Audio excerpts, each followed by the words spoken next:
Assalamualaikum warahmatullahi wabarakatuh. Perkenalkan, nama saya Rini Mulyani dengan NIM 2030202205 dari kelas P6 mata kuliah Al-Quran Hadis. Yang saya hormati Ibu Usna Lutfia MPD selaku dosen mata kuliah Al-Quran Hadis dan teman-teman yang saya banggakan.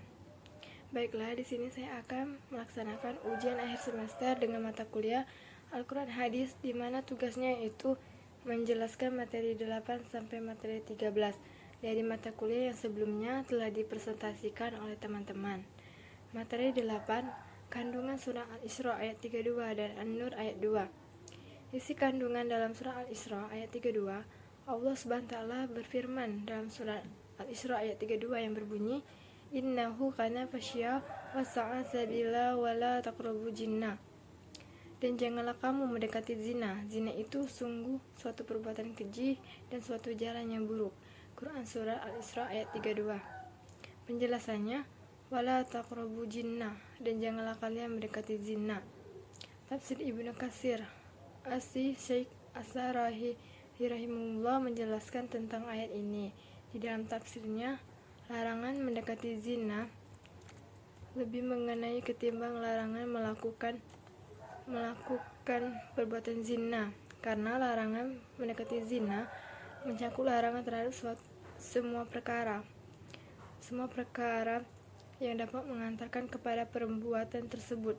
Barang siapa yang mendekati daerah larangan, ia dikhawatirkan akan terjerumus kepadanya. Terlebih lagi dalam masalah zina yang kebanyakan hawa nafsu sangat kuat dorongannya untuk melakukan zina. Tafsir Al-Karim Ar-Rahman, Innahu kana fasyata, sesungguhnya zina itu ialah perbuatan yang keji. Al-Imam Ibnu Katsir berkata, maksudnya adalah dosa yang besar. Syekh Sayyidiyah berkata, Allah Subhanahu wa Ta'ala menerangkan perbuatan ini dan mencelanya. Maksudnya dosa yang sangat keji dapat ditinjau dari latar belakang syariat, akal sehat, dan fitnah manusia yang masih suci. Hal ini dikarenakan perbuatan zina yang mengandung unsur melampaui batas terhadap hak Allah dan melampaui batas terhadap kehormatan wanita, keluarganya, dan suaminya. Pada perbuatan zina mengandung kerusakan moral, tidak jelasnya nasab, keturunan, dan kerusakan-kerusakan yang lainnya yang ditimbulkan oleh perbuatan itu sendiri. Tafsir Al-Karim Ar-Rahman, wasa'a sabila, perbuatan zina itu adalah suatu jalan yang buruk.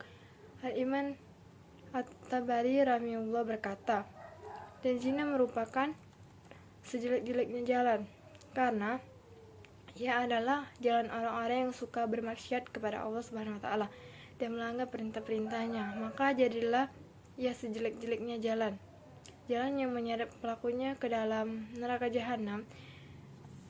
Tafsir At-Tabari, zina menurut mazhab Syafi'i adalah hubungan seksual yang dilakukan oleh seorang laki-laki dari penduduk Islam kepada seseorang perempuan yang haram baginya, yaitu tanpa akad nikah atau syibu akad, atau budak wanitanya dimiliki. Dalam keadaan berakal, bisa memilih dan tahu keharamannya, dapat dianalisis bahwasannya zina adalah hubungan seksual yang dilakukan seseorang, baik laki-laki atau perempuan, kepada lawan jenis masing-masing yang haram baginya tanpa adanya ikatan pernikahan. Dalam ayat ini, Allah Subhanahu wa Ta'ala melarang para hambanya mendekati perbuatan zina. Maksudnya ialah melakukan perbuatan yang membawa pada perzinaan, seperti pergaulan bebas tanpa batas antara laki-laki dan perempuan, membaca bacaan yang merangsang, menonton tayangan sinetron dan film yang mengumbar seksualitas perempuan, dan merebaknya pornografi dan pornoaksi. Berikut dampak perbuatan zina yang merusak semua sendi kehidupan. Yang pertama, merusak garis keturunan. Yang kedua, menimbulkan kegoncangan dan kegelisahan dalam masyarakat. Yang ketiga, merusak ketenangan hidup berumah tangga. Yang keempat, menyebarkan penyakit kelamin. Yang kemudian isi kandungan dalam surah An-Nur ayat 2. Allah Subhanahu wa taala berfirman dalam surah An-Nur ayat 2 yang berbunyi, wala taquzuku bihima rafa'tum bi dinilai azaniyatu wazani fajildu kulla min humami mi'ata jaldatiu wal yas ahadzabuhuma ta'ifatum minal mu'mini kuntum tu'minu billahi wal yaumil akhir. Yang artinya pezina perempuan dan pezina laki-laki, deralah masing-masing dari keduanya 100 kali, dan janganlah rasa belas kasihan kepada keduanya, mencegah kamu untuk menjalankan agama hukum Allah jika kamu beriman kepada Allah dan hari kemudian, dan hendaklah pelaksanaan hukuman mereka disaksikan oleh sebagian orang-orang yang beriman. Quran Surah An-Nur ayat 2.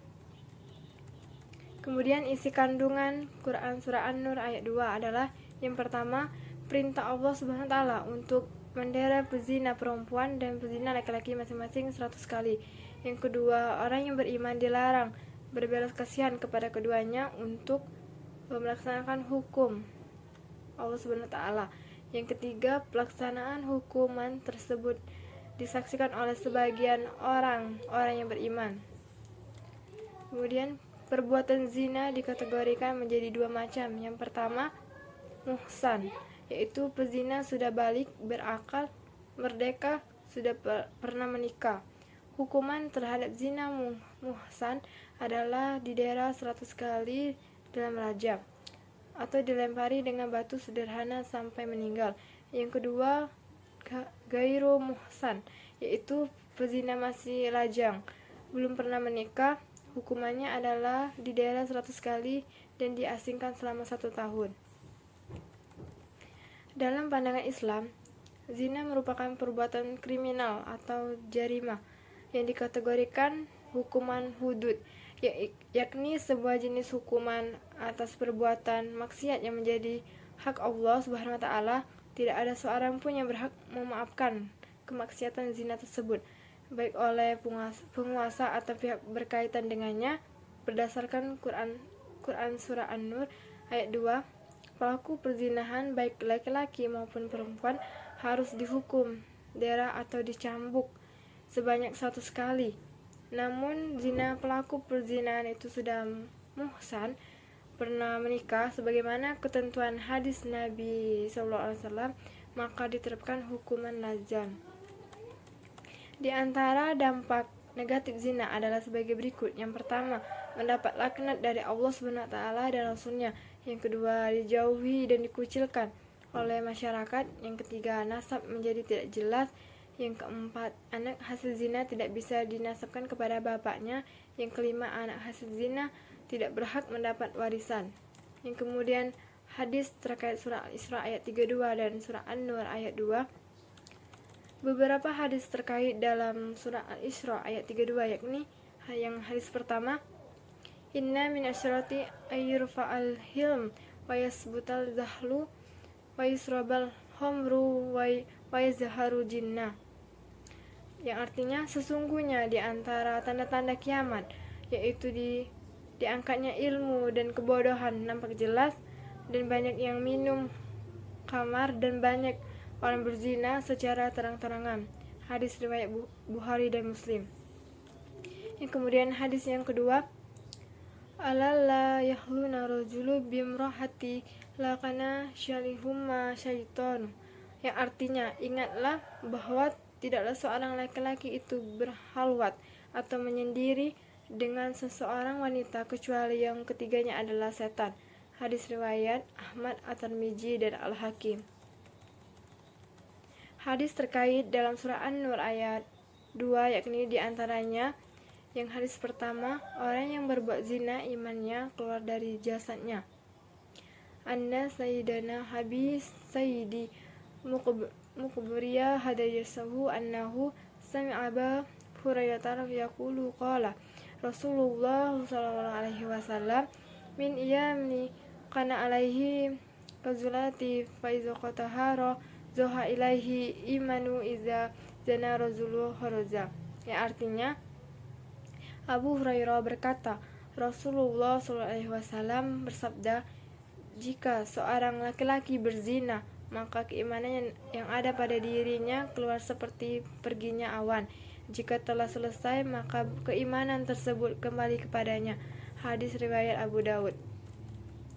Yang kemudian hadis yang kedua, An-Nasiyata radhiyallahu anha qalat qala Rasulullah sallallahu alaihi wasallam la yahillu damuri muslimi yashhadu Muhammad Rasulullah sallam ibadah salasarata julujan ba'da ihsani fa innahu yurjamu alaihi ilaha illallahu wa na yuslabu ayyunfa birladi aw yang tulu nafsan fayuktahu biha wa rajulu kharaja muhariba ilaihi wa rasulihi fa innahu yuqtalau, yang artinya dari Aisyah radhiyallahu anha, ia berkata, Rasulullah SAW bersabda, tidak halal darah seorang muslim yang bersaksi bahwa tiada ada Tuhan yang berhak disembah selain Allah dan Muhammad adalah utusan Allah kecuali dengan salah satu dari 3 sebab. Orang yang berzina setelah menikah, maka ia harus dirajam. Seorang laki-laki yang dikeluar untuk memerangi Allah dan Rasulnya, maka ia harus dibunuh, disalib atau dibuang dari negeri tersebut. Serta seseorang yang membunuh orang lain maka harus dihukum mati karena membunuh. Hadis riwayat Abu Daud. Yang kemudian ada hikmah dalam surah Al-Isra ayat 32 dan surah An-Nur ayat 2.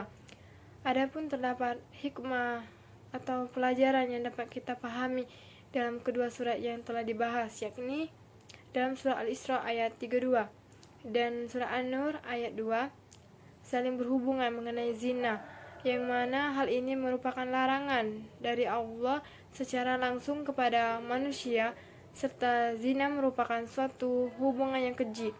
Dari kedua surat ini terdapat hikmah atau pelajaran yang dapat kita ambil di antaranya.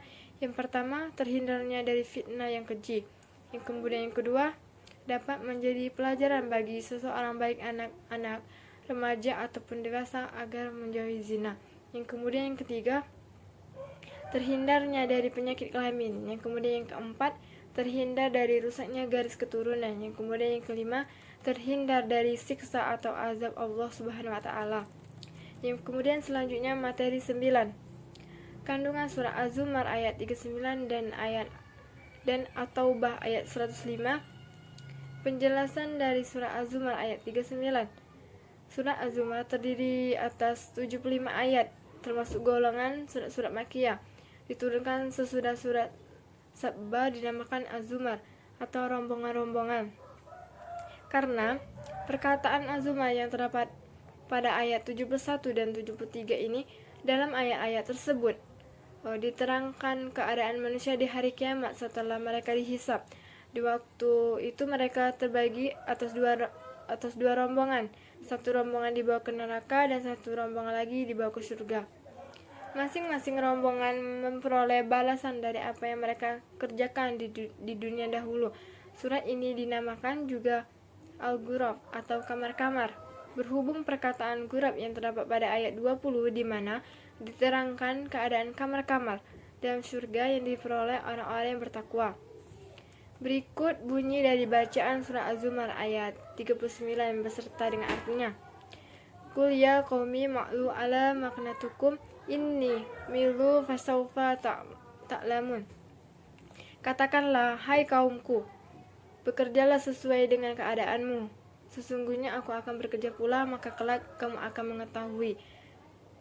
Ada beberapa tafsir pada surah Az-Zumar sebagai berikut. Yang pertama, tafsir Jalalain. Katakanlah, hai kaumku, bekerjalah sesuai dengan keadaan kalian, kondisi kalian. Sesungguhnya aku akan bekerja pula sesuai dengan keadaanku. Maka kelak kalian akan mengetahui. Yang kemudian yang kedua, tafsir Al-Muyassar.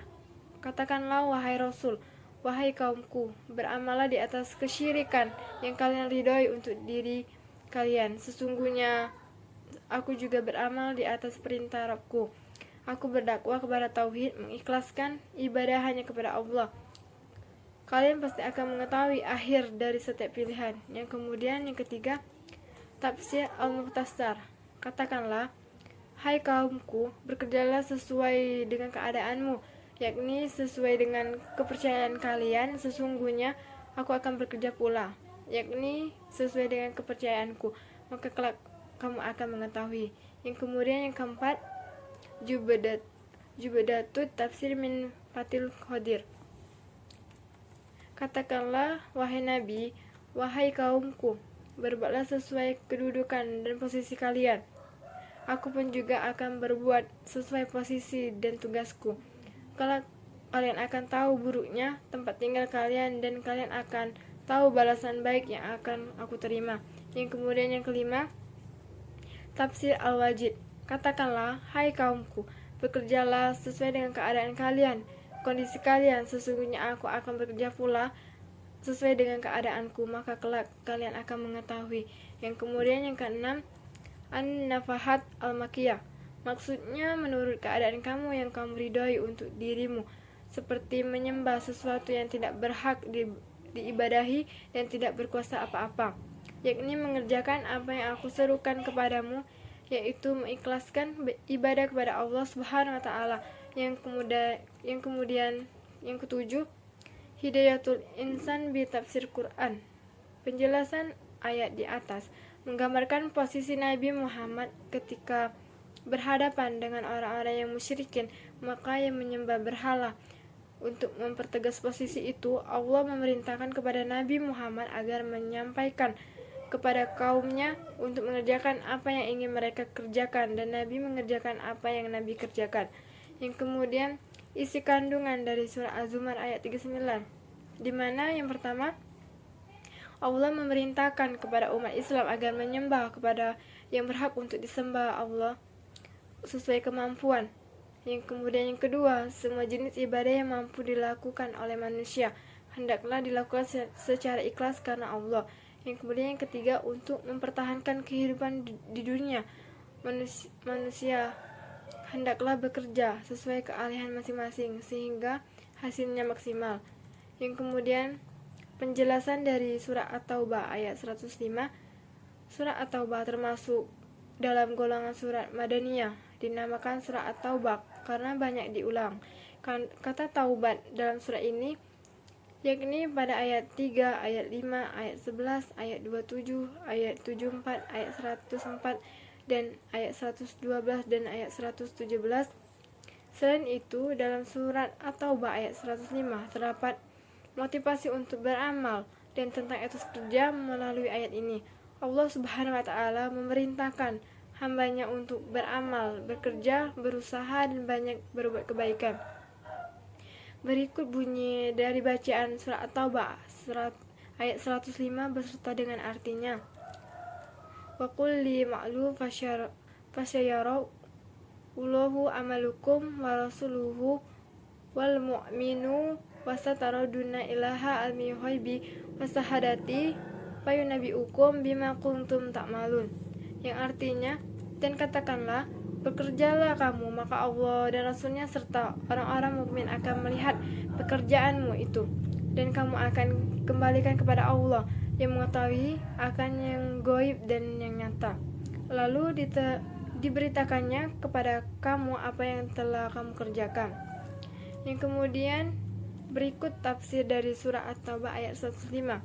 Yang pertama, tafsir surah At-Taubah ayat 105 menurut Kemenak, Allah Subhanahu wa taala memerintahkan Rasulnya untuk menyerukan kepada kaum muslimin supaya membersihkan diri dan bertaubat dengan bersedekah, dengan mengeluarkan zakat, serta beramal soleh sebanyak-banyaknya.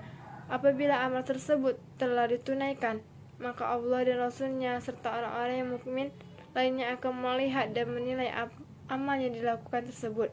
Yang kemudian yang kedua, tafsir surah At-Taubah ayat 105 menurut tafsir Al-Misbah Muhammad Quraisy Shihab, Allah Subhanahu wa taala dan Rasulullah serta orang-orang mukmin akan melihat seluruh perbuatan yang dilakukan atas orang-orang semasa menjalani hidup di dunia. Mereka akan menimbangnya dengan timbangan keimanan dan bersaksi atas segala perbuatan itu. Yang kemudian isi kandungan dari surah At-Taubah ayat 105,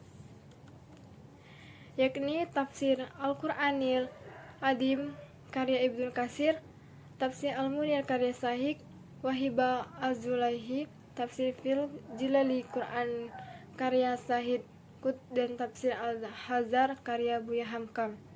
Yang pertama, surah At-Taubah ayat 105 ini memerintahkan orang-orang beriman untuk beramal dan bekerja. Sebaliknya, orang beriman dilarang bersikap malas dan membuang-buang waktu. Yang kemudian yang kedua, Allah melihat dan menilai setiap amal hambanya, karenanya setiap amal harus dilakukan dengan ikhlas, bukan karena riya dan mengharap pujian manusia. Inilah etos kerja muslim.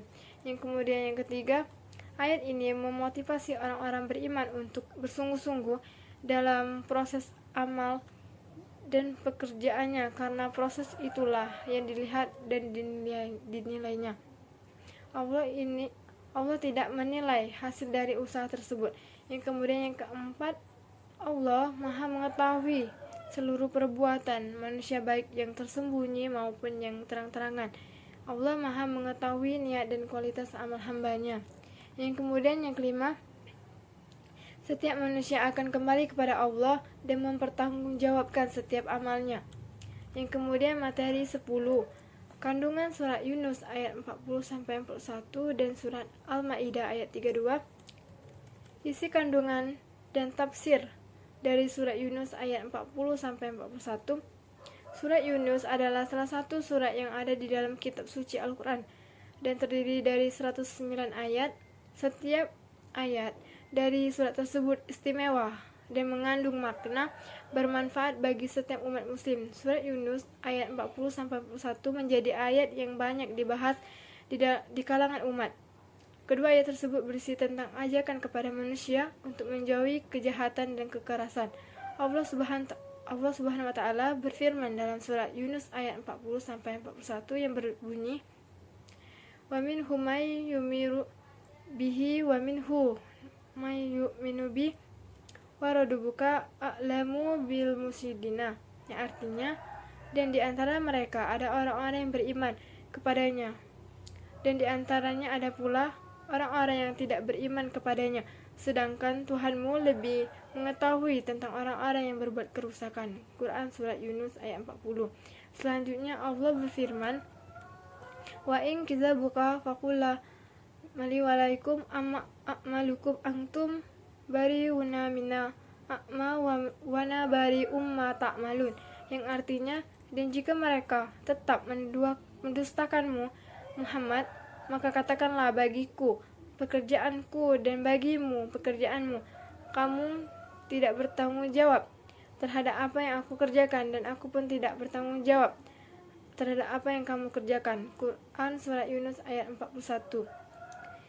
Dalam Quran surat Yunus ayat 40, Allah telah berfirman dan menjelaskan tentang di dunia ada dua golongan, yaitu golongan orang-orang yang beriman kepada Al-Quran dan golongan yang tidak beriman kepada Al-Quran.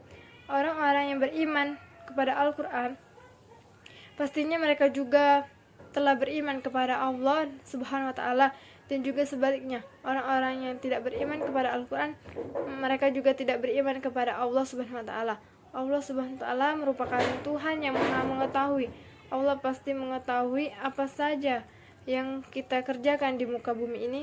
Segolongan yang benar-benar mempercayai Al-Quran dan dengan iktikad yang kuat, dan segolongan lainnya tidak mempercayainya dan terus-menerus berada dalam kekafiran. Yang kemudian isi kandungan surat Yunus ayat 40-41 dari penjelasan tafsir di atas, kita bisa menyimpulkan isi kandungan surat Yunus ayat 40-41 sebagai berikut. Yang pertama, manusia terbagi menjadi dua golongan, ada yang beriman kepada Al-Quran dan ada yang tidak beriman. Yang kemudian yang kedua, Allah Maha mengetahui siapa yang berbuat kerusakan. Yang kemudian yang ketiga, orang-orang yang tidak beriman adalah para pembuat kerusakan terbesar. Yang kemudian yang keempat, Allah memerintahkan Rasulullah dan kaum muslimin untuk menjauhi orang yang mendustakan Al-Quran dan menjauhi perbuatan mereka. Yang kemudian yang kelima, Allah memerintahkan Rasulullah dan kaum muslimin untuk berlepas diri dari perbuatan orang-orang yang tidak beriman. Yang kemudian yang keenam, setiap amal akan ada konsekuensi dan balasannya. Amal baik membawa ke surga, amal buruk menyeret ke neraka. Yang kemudian yang ketujuh, surat Yunus ayat 40-41 ini merupakan pengarahan dari Allah untuk menghadapi orang yang tidak beriman tanpa kekerasan tetapi mengedepankan akhlak mulia. Adapun pengamalan atau perilaku yang tercermin dalam Quran surat Yunus ayat 40-41 ini yaitu yang pertama, menghormati apa yang sudah menjadi keyakinan mereka dan tidak memaksakan agama kepada orang lain. Yang kemudian yang kedua, memberi kebebasan kepada orang lain khususnya pemeluk agama lain untuk melaksanakan ibadah. Yang kemudian yang ketiga, tidak mencampur adukan keyakinan agama yang satu dengan yang lainnya. Yang kemudian yang keempat, selalu berusaha berbaik-baik karena semua yang kita kerjakan akan mendapatkan balasan dari Allah Subhanahu wa taala. Yang kemudian isi kandungan dan tafsir dari surah Al-Maidah ayat 32. Allah Subhanahu wa taala telah berfirman dalam Quran surah Al-Maidah ayat 32. Min azli azalika katabna ala bani Israila annahu muqatalata nafsa bihri nafsi au fasadi fil ardi fakanna qatalata nasa jami'a wa ma ahyaya fakanna ahyam nasa jami'a wa laqad ja'atumu rusuluna bil bayanati summa inna kasyira manhum ba'da zalika fil ardi la musrifun, yang artinya oleh karena itu kami tetapkan suatu hukum bagi Bani Israel bahwa barang siapa membunuh seseorang bukan karena orang itu membunuh orang lain atau bukan karena berbuat kerusakan di muka bumi, maka seakan-akan dia telah membunuh semua manusia. Barang siapa memelihara kehidupan seseorang manusia, maka seakan-akan dia telah memelihara kehidupan semua manusia. Sesungguhnya Rasul kami telah datang kepada mereka dengan membawa keterangan-terangan yang jelas, tetapi kemudian banyak di antara mereka setelah itu melampaui batas di muka bumi. Quran Surah Al-Maidah ayat 32. Surah Al-Maidah ayat 32 adalah ayat yang mengajarkan untuk menjaga kehidupan dan menghindarkan diri dari tindak kekerasan. Berikut ini arti, tafsir, dan kandungan maknanya. Menurut Quraish Shihab dalam hal ini menjelaskan bahwa pembunuhan yang terjadi oleh banyak ulama dikatakan sebagai pembunuhan pertama Qabil dan Habil. Dilukiskan betapa si pembunuh menanggung dosa pembunuhannya dan terpaksa memukul dosa yang dibunuhnya secara aniaya. Yang kemudian selanjutnya Al-Qurtubi dalam menafsirkan surah Al-Maidah ayat 32, yang pertama-tama beliau menafsirkan dengan cara mengambil potongan kata min azlika zalika. Oleh sebab itu, dari beberapa riwayat mufasir lain yaitu Az-Zuzat dan Yazid bin Khokad Abu Zafar, menurut Az-Zuzat kata min azlika zalika itu sebab oleh kata dari berasal sebab membunuh. Ditafsirkan sebagai penyebab banyaknya manusia menyesal karenanya pembunuhan. Ibnu Katsir ketika menafsirkan surah Al-Maidah ayat 32 pertama, ia menyebutkan potongan ayat yang ditafsirkannya dengan bahasa mudah dan ringkas, mengutip berbagai hadis atau riwayat yang marfu' atau disandarkan ke Nabi, menjelaskan ayat tersebut dengan ayat lain dan membandingkan hingga makna dan maksud jelas.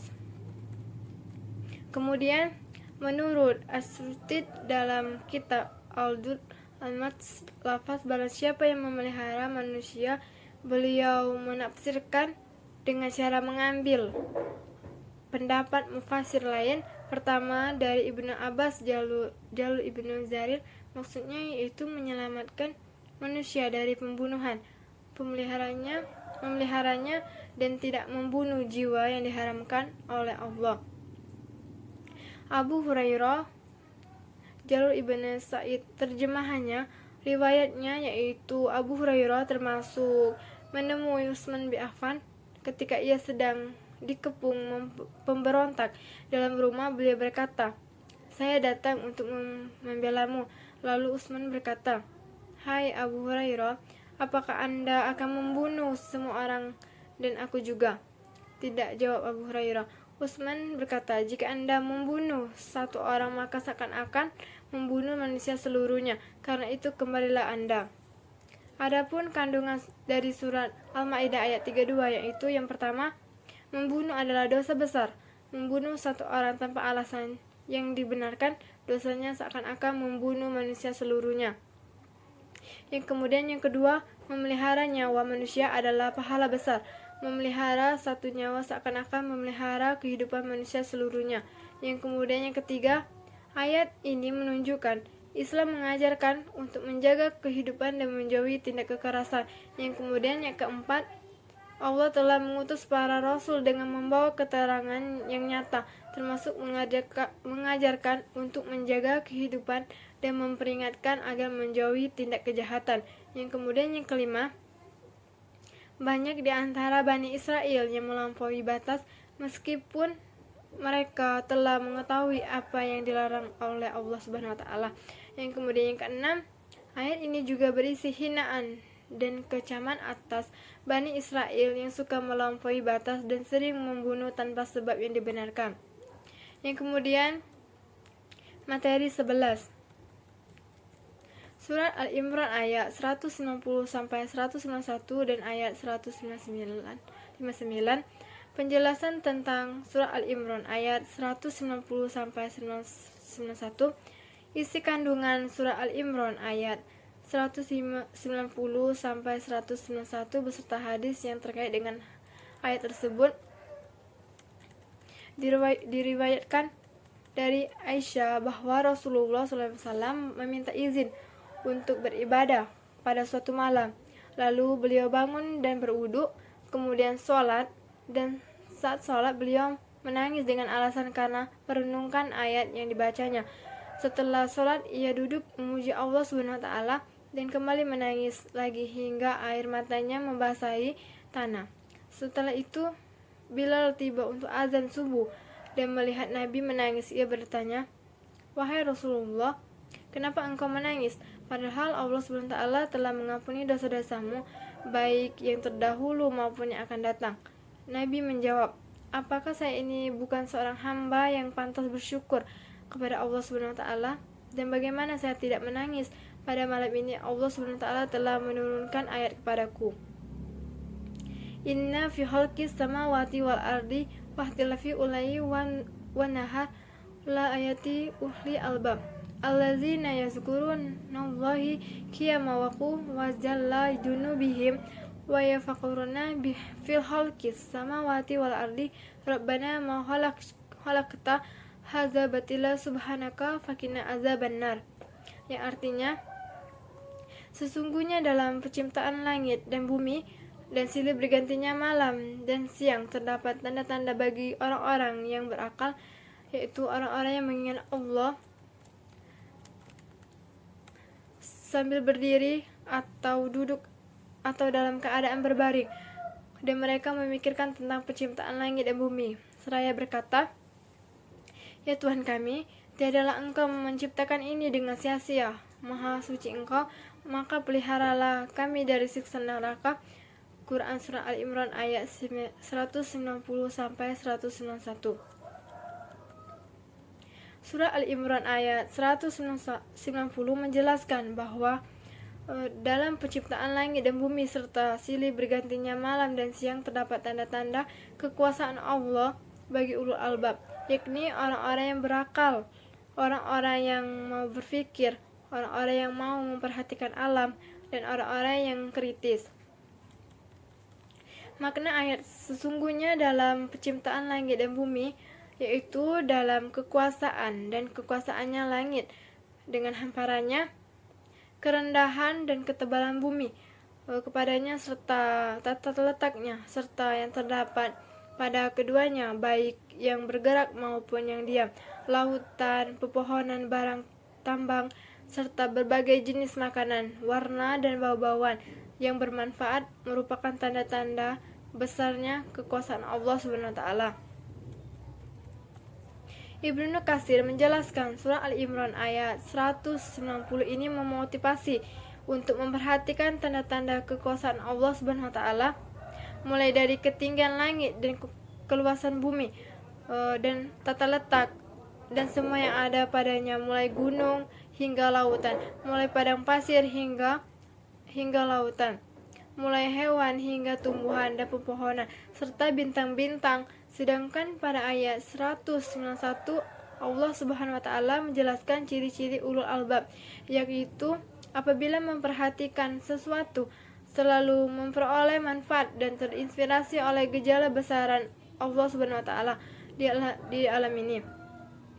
Ia selalu ingat Allah Subhanahu wa taala dalam segala keadaan, baik waktu berdiri, duduk maupun berbaring, seperti yang disebutkan dalam kitab Sahihah dengan melalui Imran ibnu Husain bahwa Rasulullah SAW pernah bersabda, An Imran bin Husaini radhiyallahu anhu qala kanat bibawisyuruh fasaltu Nabiya sallallahu alaihi wasallam ang salati faqala salikum imma fa illam tatasfikum ida fa illam tastati fa alla zambika hadis riwayat Bukhari, yang artinya dari Imran bin Husayn berkata, aku menderita wasir, maka aku bertanya kepada Rasulullah SAW. Beliau bersabda, sholatlah sambil berdiri, kalau tidak bisa maka sholatlah sambil duduk, kalau tidak bisa sholatlah di atas lambungmu. Hadis riwayat Bukhari. Berikut isi kandungan surah Al-Imran ayat 190 sampai 191. Yang pertama, penciptaan langit dan bumi serta bergantian malam dan siang merupakan tanda kekuasaan Allah. Yang kedua, tanda kekuasaan Allah di alam semesta ini hanya diketahui oleh ulul albab. Yang ketiga, ulul albab adalah orang yang berzikir dan berfikir. Ia selalu ingat kepada Allah dalam segala kondisi, dan ia juga mempergunakan akalnya untuk memikirkan penciptaan alam semesta. Yang keempat, tafakur atau berfikir yang benar akan mengantarkan pada kesimpulan bahwa Allah menciptakan sesuatu tidak ada yang sia-sia, semuanya benar, semuanya bermanfaat.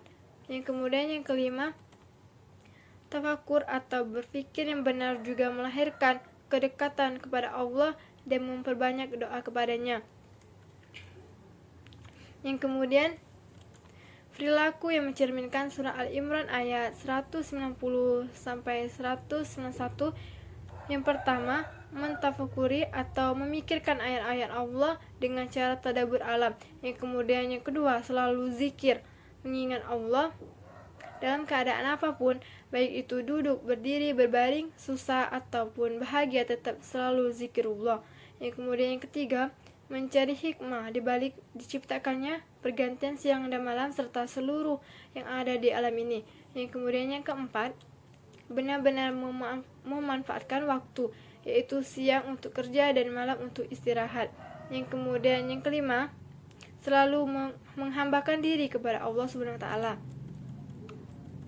Yang penjelasan tentang surah Al-Imran ayat 159, yaitu Fabima rahmati minallahu linata lahum walau kumfa fazahulizal qalbi lafadu min haulik fa'fu anhu wastafir lahum wa yasbirhum fil ardi fa idza azamta fatawakkala Allahu innallaha yuhibbul mutawakkilin, yang artinya, maka disebabkan rahmat dari Allah lah kamu berlaku lemah lembut terhadap mereka. Sekiranya kamu bersikap keras lagi berhati kasar, tentulah mereka menjatuhkan diri dari sekelilingmu. Karena itu, maafkanlah mereka, mohonkanlah ampun bagi mereka, dan bermusyawaratlah dengan mereka dalam urusan itu. Kemudian, apabila kamu telah membulatkan tekad, maka bertawakal kepada Allah. Sesungguhnya Allah menyukai orang-orang yang bertawakal kepadanya. Quran Surah Al-Imran ayat 159. dirangkum dari beberapa sumber dan juga tafsir. Ada beberapa hal yang mengenai tafsir dari surah Al-Imran ayat 159, yakni yang pertama, lemah lembut adalah rahmat Allah Subhanahu wa taala. Poin pertama dari surah Al-Imran ayat 159 ini adalah karakter Rasulullah SAW yang lemah lembut adalah karena rahmat dari Allah Subhanahu wa taala. Menjelaskan manusia selalu membutuhkan seseorang yang penuh kasih sayang, wajah yang teduh dan ramah, cinta dan kasih sayang, serta jiwa yang penuh kelembutan. Sifat yang baik tersebut menurut Said Qutb mengisyaratkan bahwa sikap yang lemah lembut harus dimiliki oleh setiap mukmin, terlebih lagi jika dirinya adalah seorang pemimpin. Dalam tafsir Al-Munir, Syekh Wahab Az-Zuhair mengutip hadis, namun yang benar adalah hasar dari Umar bin Khattab. Innalah halana uhiba ilallah mahalima imama warafna wala jahilu ba'id ilallah min jahilu imama wa kharqa. Yang artinya, tidak ada sikap lembut yang lebih dicintai Allah dari sikap lembut dan murah hati seseorang pemimpin, dan tidak ada sikap kasar lagi angkuh yang lebih dibenci Allah dari sikap kasar dan arogansi seorang pemimpin. Yang kemudian yang kedua, menjauh dari sifat kasar. Selanjutnya surah Al-Imran ayat 159 menjelaskan akibat bersikap keras dan kasar. Dalam ayat tersebut, kata fazan berasal dari kata al-fadan yang artinya keras.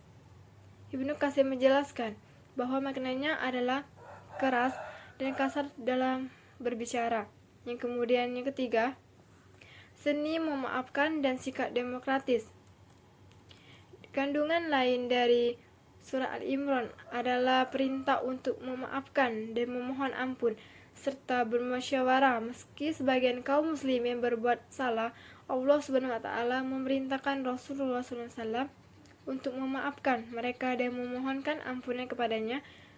Allah juga memerintahkan untuk mengajak mereka bermusyawarah.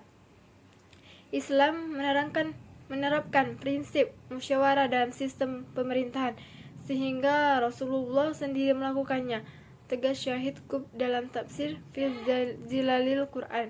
Yang kemudian yang keempat, tawakal menyikapi hasil musyawarah.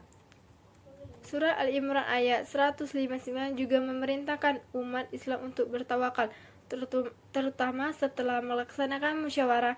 Ketika menafsirkan ayat ini, Ibnu Katsir mengatakan, yakni apabila engkau bermusyawarah dengan mereka dalam urusan itu dan kamu telah membulatkan tekadmu, hendaklah kamu bertawakal kepada Allah. Jika musyawarah telah menghasilkan keputusan, pegang keputusan itu dan bertawakallah kepada Allah Subhanahu wa taala. Jangan risau dengan hasilnya. Jangan menyalahkan musyawarah jika ada hal yang tidak sesuai dengan harapan. Sepanjang sudah menjalankan hasil musyawarah itu, tawakal membuat seorang mukmin tidak menyalahkan hasil musyawarah dan tidak mengungkit pendapatnya yang ditolak saat musyawarah. Orang yang tawakal ini dicintai oleh Allah Subhanahu wa taala.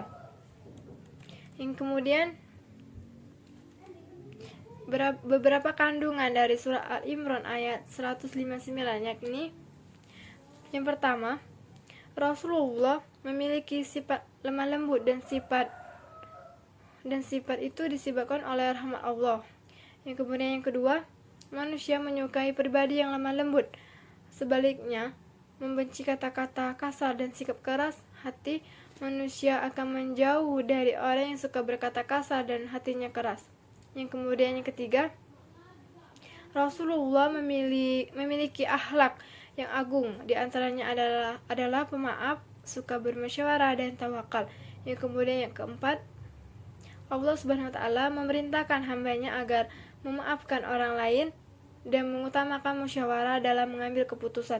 Yang kemudian yang kelima, ketika musyawarah telah menghasilkan keputusan, maka harus dilaksanakan dengan dilandasi tawakal kepada Allah Subhanahu wa taala. Yang kemudian yang keenam, Allah Subhanahu wa taala mencintai orang-orang yang bertawakal. Kemudian perilaku yang mencerminkan surah Al-Imran ayat 159, yaitu yang pertama, bersikap lemah lembut kepada sesama, yang kemudian yang kedua, bersabar menghadapi orang-orang yang keras hatinya, yang ketiga, menjadi pribadi yang pemaaf dan memohonkan ampun untuk mereka yang berbuat salah atas kita. Yang kemudian materi 11. Materi yang ke-12, surah Al-Luqman ayat 13 dan 14 dan surah Al-Hujurat ayat 10. Penjelasan surah Luqman ayat 13 dan 14. Surat Luqman ayat 13 dan 14 dan penjelasannya, wa hiz qala Luqmanu li abnihi wa huwa yahizuhu ya bunayya la tusyrik billahi inna syirka la zulmu azimu wa wasaina ihsana biwalidayhi hamalatuhu ummuhu wa na ilaihi wa ni wa fisaluhu fi aymani inskur ilayya wali walidayka ilayya masir. Dan ingatlah ketika Luqman berkata kepada anaknya di waktu ia memberi pelajaran kepadanya, hai anakku, janganlah kamu mempersekutukan Allah. Sesungguhnya mempersekutukan Allah adalah benar-benar kezaliman yang besar. Dan kami perintahkan kepada manusia berbuat baik kepada dua orang ibu bapaknya. Ibunya telah mengandungnya dalam keadaan lemah yang bertambah-tambah dan menyampihnya dalam 2 tahun. Bersyukurlah kepadaku dan kepada dua orang ibu bapakmu, hanya kepada akulah kembalimu. Quran Surat Luqman ayat 13-14. Dari kedua ayat di atas dapat dinukil dari tafsir Ibnu Katsir dan Al-Quran, Kementerian Agama, Kemenak. Surat Luqman ayat 13, ayat ini menekankan tentang larangan mempersekutukan Allah Subhanahu wa taala, sebab perilaku ini disebut sebagai bentuk kezaliman yang besar. Kemudian setelah menasihati anaknya agar menyembah Allah semata, Luqman melanjutkannya dengan nasihat berbakti kepada kedua orang tua. Hal ini sejalan dengan ayat Al-Quran yang kerap kali mengedepankan perintah menyembah Allah dengan berbakti kepada orang tua. Selain menjelaskan tentang perintah berbakti kepada orang tua, surat Luqman ayat 14 lebih menekankan tentang perintah berbakti kepada seorang ibu. Hal ini menjadi bukti bahwa Allah SWT juga menjelaskan perjuangan tanpa batas seorang ibu dalam melahirkan dan menyusui anaknya. Perjuangan seorang ibu dalam ayat ini digambarkan dengan kata alwain, ditafsirkan dari ahli tafsir Mujahid. Kata tersebut bermakna penderitaan mengandung anak. Senada dengan itu, Qatadah menyatakan hal itu juga dapat didefinisikan sebagai kepayahan yang berlebih-lebihan, kepayahan selama 2 tahun. Selama itu, jerih payah seorang ibu berlanjut saat mereka menjaga anaknya sepanjang siang dan malam serta saat mendidik anaknya. Untuk itulah, Rasulullah SAW menegaskan agar seorang anak dapat mendahulukan perbuatan baiknya kepada sang ibu.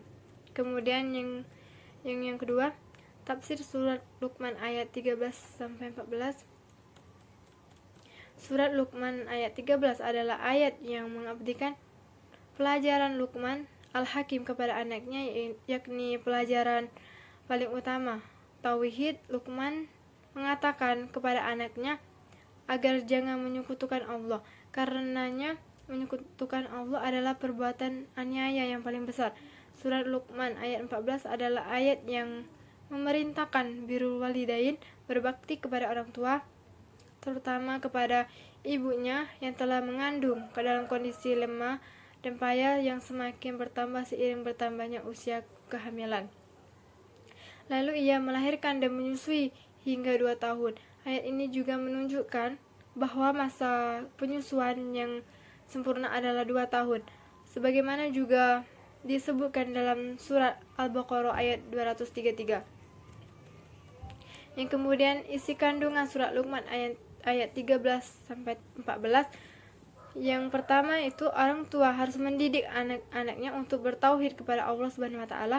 Pendidikan ini yang paling utama sehingga menjadi pendidikan pertama yang diberikan Luqman kepada anaknya. Yang kemudian surat Luqman ayat 13 berisi larangan berbuat syirik. Yang kemudian yang ketiga, syirik atau menyekutukan Allah merupakan kezaliman yang paling besar. Tidak ada perbuatan zalim atau aniaya yang melebihi besarnya dosa yang syirik. Yang kemudian yang keempat, surat Luqman ayat 14 berisi perintah birrul walidain. Seorang anak wajib berbakti kepada kedua orang tuanya, terutama kepada ibunya yang telah mengandung, melahirkan dan mengasuhnya dengan penuh susah payah.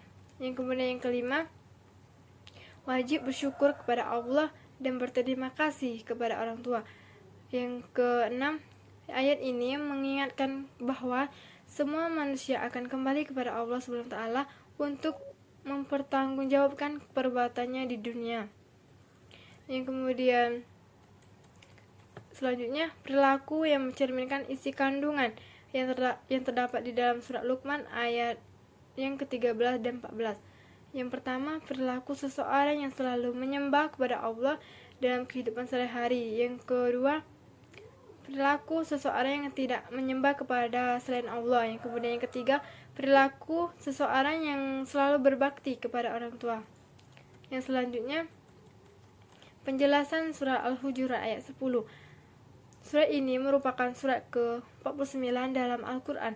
Surat ini terdiri dari 18 ayat dan tergolong ke dalam surat Madaniyah. Secara garis besar, surat Al-Hujurat mengisahkan tentang pesan-pesan dalam kehidupan sosial di masyarakat. Adapun dalam ayat 10 diceritakan tentang hubungan di antara orang-orang yang beriman. Allah Subhanahu wa taala berfirman dalam Quran surat Al-Hujurat ayat 10 sebagai berikut, "Innamal mu'minuna ikhwatul fasilu baina hawaikum wa utakum humullah alakum turhamun." Yang artinya, orang-orang beriman itu sesungguhnya bersaudara. Sebab itu damaikanlah, perbaikanlah hubungan antara kedua saudaramu itu dan takutlah terhadap Allah supaya kamu mendapat rahmat. Ayat ini menerangkan bahwa sesungguhnya semua orang-orang mukmin itu saudara, layaknya hubungan persaudaraan dalam nasab. Hal ini karena sama-sama menganut unsur keimanan yang sama dan kekal dalam surga. Yang kemudian yang selanjutnya, tafsir surah Al-Hujurat ayat 10. Yang pertama, tafsir Kemenak. Yang kedua, tafsir Al-Misbah. Yang ketiga, tafsir Ibnu Katsir. Yang keempat, hadis sahih yang berhubungan dengan surah Al-Hujurat ayat 10. Yang kemudian, isi kandungan surah Al-Hujurat ayat 10. Yang pertama, orang-orang mukmin meskipun bukan saudara kandung, mereka terikat dengan persaudaraan iman uhwa imaniyah, bagaikan saudara sekandung, bahkan ikatannya lebih kuat lagi. Yang kemudian yang kedua, ketika ada orang-orang mukmin berselisih dan bertikai, kewajiban bagi mukmin lainnya untuk mendamaikan mereka, terutama pemimpin kaum muslimin. Mereka yang paling wajib mendamaikan. Yang kemudian yang ketiga, pertikaian bisa terjadi bahkan di antara dua orang. Meskipun yang bertikai dua orang, wajib bagi mukmin untuk mendamaikan mereka, apalagi jika yang bertikai banyak orang. Yang kemudian yang keempat, orang-orang mukmin harus menjadikan takwa sebagai landasan dalam seluruh amal dan aktivitasnya, termasuk dalam mendamaikan dua orang yang bertikai. Dengan takwa ia bisa adil dan tindak diskriminatif. Dengan takwa juga akan memperoleh rahmat Allah Subhanahu wa taala. Yang kemudian yang kelima, ayat ini mengisyaratkan persatuan dan kesatuan akan melahirkan rahmat bagi kaum mukminin.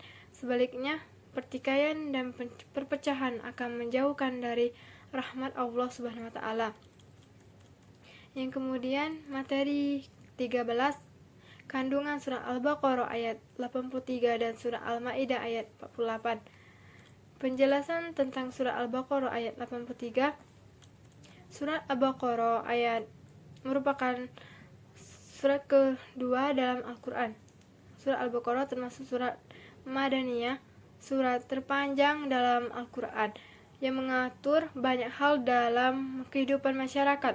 Surat Al-Baqarah ayat 83 adalah ayat yang mengajarkan untuk berbuat baik kepada manusia atau ihsan dan perjanjian Bani Israel untuk bertauhid kepada Allah SWT.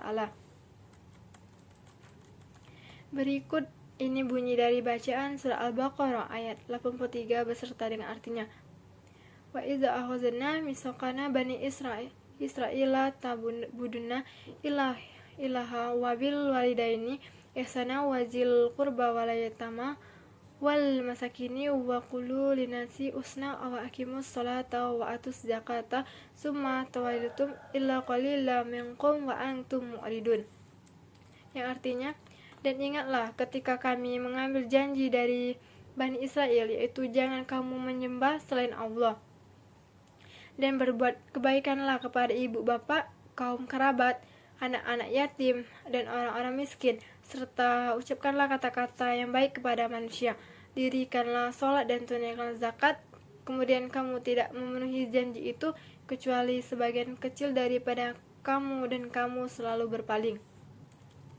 Surah Al-Baqarah ayat 83 adalah ayat yang mengisahkan perjanjian Bani Israel kepada Allah SWT untuk berpegang teguh pada pokok-pokok agama, mulai dari tauhid, berbuat ihsan yang kepada orang tua dan masyarakat di sekelilingnya, hingga mendirikan sholat dan menunaikan zakat yang merupakan kewajiban bagi kaum muslimin. Yang kemudian, isi kandungan surah Al-Baqarah ayat 83. Yang pertama, perintah untuk berbuat baik kepada orang tua. Berbuat baik kepada orang tua wajib hukumnya. Bentuk perbuatan baik kepada orang tua adalah berbakti kepadanya dengan mendengarkan dan menjalankan nasihatnya selama tidak bertentangan dengan perintah Allah. Selain itu, berbuat baik kepada orang tua dapat dilakukan dengan menyenangkan hatinya, tidak berkata kasar, dan tidak menyakiti hati baik dengan perkataan, perbuatan, maupun dengan tingkah laku. Yang kemudian yang kedua, berbuat baik kepada kerabat, anak yatim, dan orang miskin. Kerabat adalah orang-orang yang memiliki hubungan darah dengan kita. Kerabat dianjurkan pula untuk berbuat baik kepada anak yatim dan orang miskin. Yatim adalah anak yang ditinggal mati oleh ayahnya, sedangkan orang miskin adalah orang yang memiliki penghasilan tapi tidak mencukupi semua kebutuhannya. Yang kemudian yang ketiga, perintah berkata dengan perkataan yang baik. Bentuk kebaikan selanjutnya adalah bertutur kata kepada orang lain dengan ucapan yang baik. Kata-kata yang baik akan membuat rasa tenang dan nyaman bagi orang yang mendengarnya.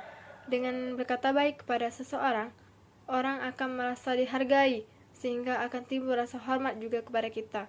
Kemudian yang keempat, perintah melaksanakan sholat dan membayar zakat. Sholat dan zakat merupakan perbuatan baik yang Allah SWT wajibkan kepada hambanya. Di dalamnya ada banyak kebaikan dan manfaat yang besar bagi yang melakukannya dan bagi orang lain. Sholat bisa menjadi penolong bagi orang yang beriman serta mencegah seseorang dari perbuatan keji dan mungkar. Sedangkan zakat adalah ibadah yang memiliki nilai sosial. Selain membersihkan harta dan jiwa, zakat bisa bermanfaat bagi saudara-saudara yang kurang mampu. Yang kemudian, perilaku yang berhubungan dengan surah Al-Baqarah ayat 83. Yang pertama, senantiasa mentauhidkan Allah SWT dan tidak menyembah selain hanya kepada Allah SWT. Yang kemudian yang kedua, senantiasa menghormati, mematuhi, dan memuliakan kedua orang tua. Yang selanjutnya, yang ketiga, membantu kebutuhan-kebutuhan orang lain, baik kebutuhan kerabat, anak yatim, maupun fakir miskin. Yang kemudian yang keempat, senantiasa mendoakan kebaikan atas kedua orang tua kita yang telah merawat kita sedari kecil. Yang kemudian yang kelima, mendirikan salat fardu secara berjamaah dan tepat waktu. Yang kemudian yang keenam, menginfakkan harta kita di jalan Allah SWT. Yang kemudian yang ketujuh, berperangai baik kepada orang lain. Yang kemudian yang ke-8, segala ketentuan yang diberikan oleh Allah SWT kepada orang tua kita baik fisik orang tua kita, baik harta orang tua kita, baik secara berpikir orang tua kita, yang semestinya selalu kita syukuri. Yang kemudian yang kesembilan, mentaati seluruh perintah orang tua kita selama tidak bertentangan dengan syariat agama Islam. Yang kemudian yang 10, mematuhi segala janji-janji yang pernah diucapkan dalam ditetapkan. Yang kemudian penjelasan tentang surah Al-Maidah ayat 48. Surah Al-Maidah menjelaskan tentang anugerah dan kebenaran tentang Al-Quran sebagai pedoman hidup umat manusia. Al-Quran merupakan kitab suci yang membawa kebenaran dan melengkapi kitab suci yang turun sebelumnya. Hal ini tidak terkecuali dengan surah Al-Maidah ayat 48, yakni yang berbunyi, wa anzalna ilaika kitabah bil haqiqi musaddiqan lima baina yadayhi minal kitabi wa muhaimina alaika fahkum bainahum bima azalahu wala atatabi ahwa'ahum amma za'aqa minal haq likulli ja'alna minkum syir'atan wa minhaja walau sya'a Allahu lazaikum umatau wahidataw walaki yabluwakum fi ammatakum pastabiqul khairat ilallahi marziukum jami'an fayunabihukum bima kuntum bihi tahtalipun, yang artinya, dan kami telah menurunkan kitab Al-Quran kepadamu Muhammad dengan membawa kebenaran yang membenarkan kitab-kitab yang diturunkan sebelumnya dan batu ujian terhadap kitab-kitab yang lain. Maka putuskanlah perkara mereka menurut apa yang Allah Subhanahu wa taala turunkan, dan janganlah kamu mengikuti hawa nafsu mereka dengan meninggalkan kebenaran yang telah datang kepadamu. Untuk setiap umat di antara kamu kami berikan aturan dan jalan yang terang. Kalau Allah Subhanahu wa taala menghendaki, niscaya kamu dijadikannya satu umat saja. Tetapi Allah Subhanahu wa taala hendak menguji kamu terhadap pemberiannya kepadamu, maka berlomba-lombalah berbuat kebajikan, hanya kepada Allah lah kamu semuanya kembali. Lalu diberitahukannya kepadamu terhadap apa yang telah kamu perselisihkan. Manusia yang memiliki tata cara atau hukum dalam kehidupan yang setiap saat menyesuaikan perkembangan zaman dan situasi, namun tetap secara akidah bertauhid kepada Allah Subhanahu wa taala. Bahkan di dalam kandungan surah Al-Maidah ayat 48 dijelaskan bahwa Allah Subhanahu wa taala menciptakan keberagaman manusia sebagai salah satu ujian kepada umat manusia. Yang kemudian isi kandungan surah Al-Maidah ayat 48, yang pertama, Al-Quran adalah kitab samawi terakhir yang membawa kebenaran, mencakup isi dan membenarkan kitab suci sebelumnya seperti Taurat dan Injil. Yang kemudian yang kedua, Al-Quran menjadi satu-satunya kitab suci yang terpelihara dengan baik, sehingga ia tidak akan mengalami perubahan dalam pemalsuan. Hal ini berbeda dengan kitab suci sebelumnya. Yang kemudian yang ketiga, perintah kepada setiap muslim agar memutuskan perkara dengan hukum yang ditetapkan Allah Subhanahu wa taala yang terdapat dalam Al-Quran. Yang kemudian yang keempat, setiap umat diberi syariat yang berbeda dan diperintahkan untuk mentaati dan mengamalkan isinya. Yang kemudian yang kelima, perintah menggunakan akal dan segala potensi yang telah diberikan oleh Allah Subhanahu wa taala agar menjadi umat pilihan, unggul, maju, dan berkembang menjadi lebih baik dan semakin lebih baik lagi. Yang kemudian yang keenam, Allah Subhanahu wa taala memberikan syariat tersendiri kepada setiap umat untuk menguji sejauh mana mereka dapat mengimplementasikan syariatnya yang tertuang dalam kitab samawi masing-masing. Yang kemudian yang ketujuh, perintah untuk berkompetensi dan menjadi yang terbaik sesuai dengan petunjuk yang termuat dalam kitab suci mereka. Yang kemudian yang ke-8, peringatan bahwa pada akhirnya manusia akan kembali kepada Allah Subhanahu wa taala dan kelak di akhirat akan mempertanggungjawabkan semua amalnya semasa di dunia. Yang kemudian yang sikap dan perilaku yang mencerminkan surah Al-Maidah ayat 48. Yang pertama, mengimani kebenaran Al-Quran dan menjadikannya sebagai barometer terhadap kitab-kitab samawi lainnya datang sebelumnya, seperti Taurat, Injil, dan Zabur. Kemudian yang kedua, mengimani bahwa Al-Quran adalah kitab yang terpelihara dengan baik sehingga ia tidak akan mengalami perubahan dan pemalsuan. Yang kemudian yang ketiga, berusaha memutuskan perkara dengan hukum yang diturunkan oleh Allah Subhanahu wa taala yang telah digariskan ke dalam Al-Quran. Yang kemudian yang keempat, senantiasa melakukan tadabbur Al-Quran untuk mencapai kemajuan dan perkembangan. Yang kemudian yang kelima, senantiasa sadar bahwa tuntutan penerapan syariat Allah Subhanahu wa taala adalah ujian untuk mencapai kebaikan dan kemuliaan di sisinya.